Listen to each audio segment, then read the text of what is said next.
In the 1990s, car makers chased style over strength. Some so-called muscle cars looked fast but couldn't outrun a minivan. Today in 2025, these 20 flops prove that not every 90s ride ages like fine wine. Number 20, 1993 Chevrolet Lumina Z34. The Chevrolet Lumina Z34 honestly was all talk and no power. It came with a 207 cubic inch V6 engine that made just 210 horsepower. That might sound decent, but even some regular family cars were quicker. For something sold as a performance machine, this was a major letdown. Handling wasn't much better. It had a sporty suspension, but that didn't mean much. The steering felt vague, and turning corners didn't give the sharp feel drivers expected.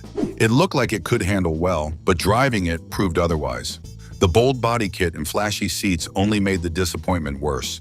This car tried to look fast, but couldn't deliver the thrill. The seats, while shaped to look like racing seats, were uncomfortable and lacked support. Long drives were tiring, and even short ones weren't very fun. The transmission made things worse. The optional automatic felt lazy, with slow shifts that didn't match the car's sporty image. The standard manual wasn't much of a step up. It felt clunky and unrefined, like something from an older, cheaper car. Despite this, weight was another problem. The Z34 was heavier than many rivals. That extra weight made the engine feel weaker and slowed down acceleration. Cars with less power but lighter frames easily outperformed it. Instead of feeling fast, it just felt heavy and slow, and the public noticed. The car was sold as a performance model, but the market didn't buy the story. Sales stayed low, and it was quickly passed by other cars that had real power, sharp handling, and better performance. The Lumina Z34 ended up as a flashy failure, something that looked exciting but couldn't back it up where it counted. Number 19, 1991 Pontiac Grand Prix GTP. The 1991 Pontiac Grand Prix GTP came with a 207 cubic inch V6 engine that made 210 horsepower. That sounded decent, but on the road it felt flat. There was no real muscle behind it, acceleration was soft, and the power delivery was better suited for daily driving than real performance. The way it was handled didn't help either. Even though this was supposed to be the sportier version of the Grand Prix, it felt heavy and slow to respond. The suspension wasn't built for sharp moves, and cornering felt lazy. You could feel it trying to act like a sports car, but it never really got there. In addition, the area where the driver sat had some flashy tech for the time, like a head-up display and a decent sound system. But those features didn't make up for the lack of performance feel. The seats looked sporty but didn't give much support. They were better for show than for spirited driving. You didn't feel locked in and ready for action, more like sitting in a dressed-up family car. Transmission choices are another worse feature that makes this car worthless. The automatic was just average, and the manual, which should have been exciting, felt clunky and slow. Gears didn't shift smoothly, and driving became more work than fun. A real muscle car should snap through the gears, not fight back. Even with its tough-looking shape, the Grand Prix GTP never lived up to its image. It looked fast, but didn't drive that way. Compared to other performance cars from the same era, it fell behind quickly. Number 18, 1994 Chevrolet Camaro V6. The 1994 Chevrolet Camaro Z28 brought updates that looked good on paper, but in the real world, they caused more headaches than horsepower. One big change was the switch from the old mechanically controlled 4-speed automatic transmission called the 4L60 to a new electronic version known as the 4L60E. This system also changed the car's computer. In 1993, the engine was managed by an engine control module. In 1994, it had a powertrain control module that handled both the engine and transmission. More control didn't mean better performance, it just meant more things that could go wrong. Another shift came in how the engine measured airflow. The old speed density system used sensors like engine speed and pressure to guess airflow. The newer mass airflow setup used a heated wire to measure the real air coming in. That sounds smarter, but it meant more sensors and more chances for problems. If that wire sensor failed, the whole fueling system got confused. Even tuning the car became more complicated. The 1993 model used a chip that could be removed and swapped out. But the 1994 version had a reflashable chip that required a special plug-in tool under the dashboard. Simple tuning turned into a tech job, not great for the average driver. Next, the gauge cluster got a small style update. The numbers changed from yellow to white. That didn't add any speed, but it tried to look fresh. There was also a spot that read ASR off, which meant for a traction control system. But the system didn't even make it into the car until the next year. It was just a label with no feature behind it. Even though the Z28 had decent speed, 0 to 60 miles per hour in 5.7 seconds, it wasn't enough to cover up all the small problems. From new computers to unfinished features, this Camaro was more trouble than thrill. Number 17, 1995 Dodge Avenger ES. The 1995 Dodge Avenger ES tried to replace the old Daytona, but it missed the mark in too many ways. At a quick glance, it had the shape of a sporty coupe, but one drive showed it had none of the muscle to back it up.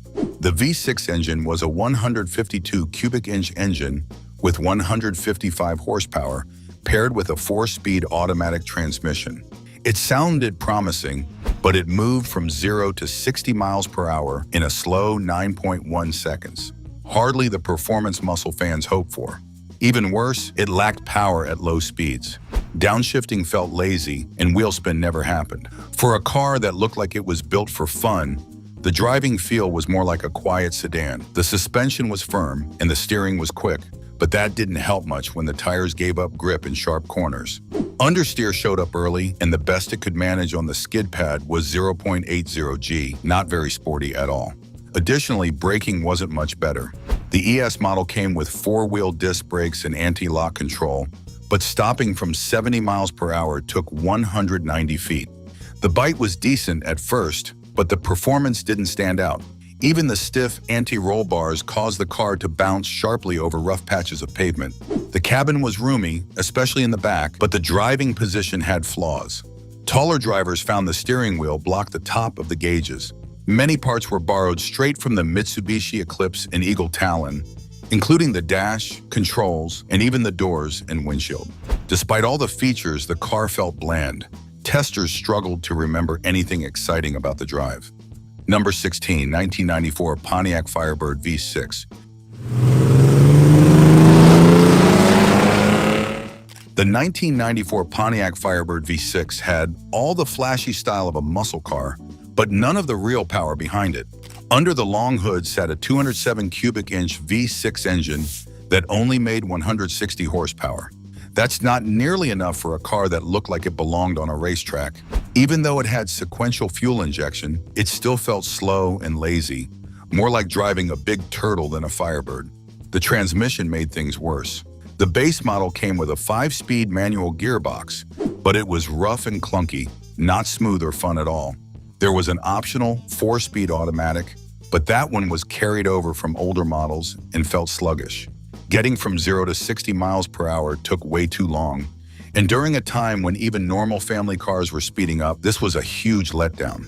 On top of that, the car's body had a modern shape for the 90s, but it was heavy. That weight mixed with the weak engine and slow gear shifts made driving dull. It had rear-wheel drive and independent suspension, but it didn't feel sporty. Instead, it felt like trying to drag a heavy suitcase through tight turns. The driver's area had a strange rounded design. The controls were packed together in the middle and were hard to use while moving. Cheap plastic panels squeaked over bumps, and the cloth seats wore out fast. You could get leather in higher trims, but not with this weak V6 version. Even the safety didn't impress. Dual airbags and anti-lock brakes were there, but no traction control. For newer drivers in bad weather, that made things worse. Number 15, 1993 Ford Mustang. The 1993 Ford Mustang had a strong finish for the Fox body generation, but it showed more signs of being outdated than exciting. Even though Ford switched to cast hyper-eutectic pistons for the 302 cubic inch V8 engine and rated the GT at 205 horsepower, with 275 pound-feet of torque, those numbers weren't anything special by the early 90s. That power came after years of small changes, a mass airflow system, camshaft tweaks, but it still didn't feel fresh or fast enough for real muscle car fans. Instead of true upgrades, many changes felt like cost-cutting moves. The rear power window switches in convertible models were removed and moved to the driver's door panel. It was less convenient, especially for backseat passengers. On the LX trims, the black bumper, rub strips, and side moldings were now body-colored. That change was purely cosmetic and did nothing for performance. Not only this, limited edition models also tried to stand out with colors like chrome yellow or vibrant red, along with white leather interiors.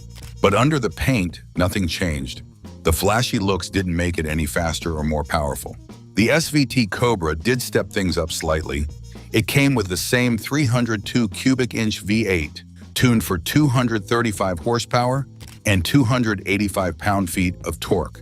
It used GT40 engine parts, but it still didn't deliver the massive leap fans wanted. The Cobra R looked even more serious, with bigger brakes, Koni shocks, oil and power steering coolers, and no back seat, but it used the same engine. No air conditioning or radio either. Fast, but not fun for daily use. By August 26, 1993, the last Fox body Mustang was built. Even the CD player, new as an option, couldn't hide how this platform had run its course. The Mustang barely dodged becoming a front-wheel drive Mazda.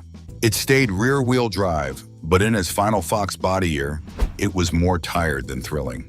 Number 14, 1990 Ford Thunderbird Super Coupe. The 1990 Ford Thunderbird Super Coupe sounded exciting at first. It came with a supercharged 232 cubic inch V6 engine, and that made it seem like a performance star. But it only produced 210 horsepower, which was weaker than the 302 cubic inch V8 found in the Mustang. Even with 315 pound-feet of torque, it still felt slow. The engine ran out of fun after about 4,000 revolutions per minute. It didn't like to rev high, and the power just wasn't thrilling. Talk about handling, the Super Coupe had decent braking and a smooth ride, but it was heavy, really heavy. In tight corners, it leaned and dragged like a big boat. It never felt sharp or quick, and trying to push it hard made the weight even more noticeable. Instead of fun, driving it became a chore. Where you sat didn't help much either. The cabin was more comfortable than some muscle cars, but it lacked energy. The seats were just okay, and the design had no real spark. You didn't feel like you were in something powerful. It felt more like a normal car wearing a sporty badge. Even when drivers tried to upgrade it, the results were weak. Swapping the air filter or changing the pulley gave a little more power, but not enough. It still couldn't compete with better muscle cars from the same era. The changes didn't turn it into anything special. It stayed slow and underwhelming, no matter what you did. The Thunderbird Super Coupe was more promise than performance. For a car built to impress, it fell flat and faded fast. Number 13, 1999 Mercury Cougar. The 1999 Mercury Cougar, people stared when it first rolled down the street. It had sharp lines, modern style, and turned heads, especially younger ones. But that excitement didn't last long. Once folks actually drove it, the truth came out fast. The seats were one of the worst things about it. Even after just a few hundred miles, drivers complained. No matter how much they adjusted, they couldn't get comfortable. The lumbar support stuck out too far, even at the lowest setting. The seat bottom dipped in the middle, making it feel like you were sitting in a hole. Long trips became painful. Some joked it was better to walk than ride in a Cougar for more than an hour. Then there was the engine. It came with a 153 cubic inch V6. On paper, that didn't sound too bad, but in real life, it was strange. At every red light, the engine kept jumping between 2,000 and 3,000 revolutions per minute before finally settling down. It made the car feel like it was always about to break, even though it was just a design flaw. Other cars with the same engine didn't act like that. The controls had issues too. The radio knob was a pain to use. You had to keep turning and turning just to change the volume. The side mirrors, while stylish, were too small and oddly shaped. Seeing what was behind you was tough, which made driving feel unsafe. Things got worse with reliability. One day, the car wouldn't even start. A wiring issue was to blame. It was fixed without charge, but the fear of being stranded never went away. Frequent shop visits became normal, and with high service costs, the Cougar felt more like a problem than a prize. Number 12, 1996 Chevrolet Monte Carlo Z34. The 1995 Chevrolet Monte Carlo tried to carry the muscle car torch, but one of its biggest changes was the move from rear-wheel drive to front-wheel drive. For a car that once competed with the powerful Ford Thunderbird and ruled the NASCAR tracks, this switch took away a lot of its strength. Front-wheel drive might have been fine for regular driving, but it pulled the Monte Carlo away from its muscle roots. Beyond this, it still kept the two-door setup in mid-size shape, but that wasn't enough to bring back the excitement of earlier models. The Monte Carlo once had a proud history. Back in the early days, there was even a rare SS model with a 454 cubic inch V8 engine. That was real muscle. Over time, it downsized, came back with a new SS in 1983, and the final rear-wheel drive models were gone by 1989. But by 1995, everything changed. The styling no longer shouted muscle. It was now a smoother personal coupe meant more for quiet streets than wild turns or roaring engines. Even though it stayed loyal to its coupe shape, the Monte Carlo lost its edge. It was no longer the car that could hold its own on a backstretch or stand out on the boulevard. Also, there was no mention of power that matched its bold name, and nothing in its new design made it exciting for fans of real performance. Instead, it felt more like a family-friendly ride in a muscle car costume. That shift may have fit the times, but it didn't fit what people expected from a Monte Carlo. However, the 1995 model marked the moment when the Monte Carlo left its racing soul behind. What was once a champion turned into just another car, and by today's standards, it simply isn't worth chasing. Number 11, 1994 Dodge Stealth ES.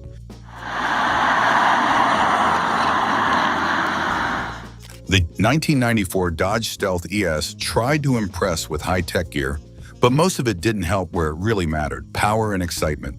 It had a twin-turbocharged V6 that was said to go from 0 to 60 miles per hour in under 5 seconds. But numbers were not the whole story.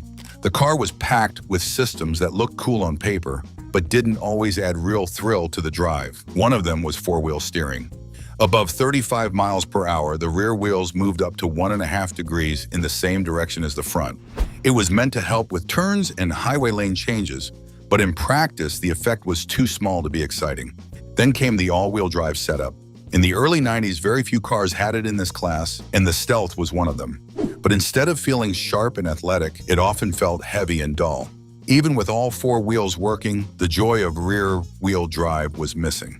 Another flashy idea was the electronically controlled suspension. It offered soft, medium, and hard settings, adjusting to speed, throttle, and braking.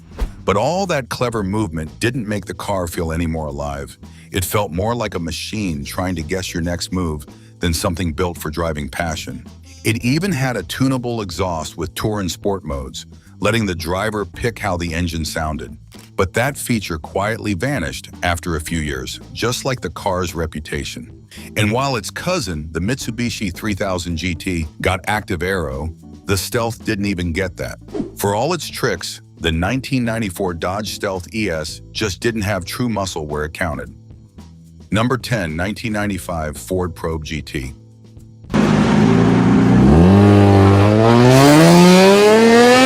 The 1995 Ford Probe ended up stuck in confusion. Built on a Mazda platform, this coupe tried to stand out, yet kept getting more watered down with every update. That year, Ford removed useful features like the wiring that let you raise the headlights without switching them on. Even the cool, heated mirrors were gone. Then came the trim mess. The SE became its own model, but lost the GT's sporty side skirts and ground effects. The taillights? Basic and black outline for SE, barely better red ones for GT. The rear bumper was redesigned, but all it got was a metal 24V badge and a reflector that said GT. Not much of a reward. Even the license plate slot was moved lower, like that would fix anything. Well, Ford tweaked some parts, sure, like the distributor for better reliability and new alloy wheels. But those wheels, only 15-inch 3-spoke ones for SE and swirly 16-inch ones for GT. Not impressive. The cup holders were slightly changed. That says enough. They also took away the graphic equalizer. Yes, even that. Step into the cabin and the confusion continues. Two interior colors, red and blue, were dropped. All door panels were redesigned as one solid piece, with GT getting a cloth or leather insert just to feel different. The cloth seats came with a new spiderweb pattern that looked more strange than stylish. Overall, the Probe's whole identity was shaky. It was supposed to replace the Mustang, but failed to impress Mustang lovers. With front-wheel drive and no V8, fans turned away. Sales never recovered. Over 8 years, Ford only sold 837,273 units. In its final year, just 32,505 people bought one. That's not muscle, it's a memory best forgotten. Number 9, 1993 Pontiac Sunbird GT. The 1992 Pontiac Sunbird swapped the old 100